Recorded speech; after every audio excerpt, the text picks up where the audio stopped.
വളപട്ടണം പഞ്ചായത്തിൽ നടന്ന കുടിവെള്ള വിതരണത്തിലെ അഴിമതിയിൽ സമഗ്ര അന്വേഷണം വേണമെന്നാവശ്യപ്പെട്ട് സിപിഎം വളപട്ടണം ലോക്കൽ കമ്മിറ്റിയുടെ നേതൃത്വത്തിൽ വളപട്ടണം പഞ്ചായത്തിലേക്ക് മാർച്ച് നടത്തി. CPM Kannur area secretary K P. Sudhakaran ഉദ്ഘാടനം ചെയ്തു.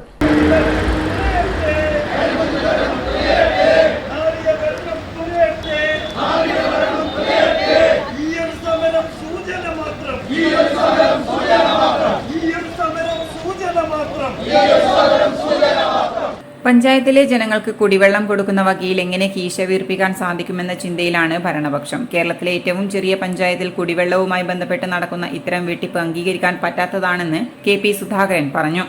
ഇതിനപ്പുറത്ത് വേറെ ഭരണമില്ല, നടപടികളില്ല, ഒന്നുമില്ല. ഇത് തന്നെ നമുക്ക് ഈ കെട്ടി ഈ ഭരണം ഉപയോഗിച്ച് പരമാവധി അങ്ങനെയാണ് മാക്സിമം എങ്ങനെയാണ് കൈയിട്ട് വരാൻ സാധിക്കും. അങ്ങനെയൊരു നിലപാടെടുക്കാൻ പറ്റില്ലല്ലോ. തദ്ദേശ സ്വയംഭരണ സ്ഥാപനങ്ങളുടെ ശരിയല്ലാത്ത നടപടിക്കെതിരായി ശക്തമായ സമരങ്ങളും പരിപാടികളും സംഘടിപ്പിച്ചിട്ടുണ്ട്. ഇവിടെ ഇപ്പോൾ ഈ പഞ്ചായത്തിൻ്റെ വികസനോന്മുഖമായ പ്രവർത്തനങ്ങൾക്ക് നേതൃത്വം കൊടുക്കുന്നതിന് പകരം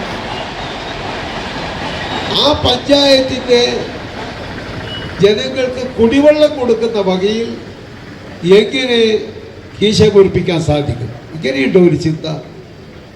എത്ര അപമാനകരമാണ്.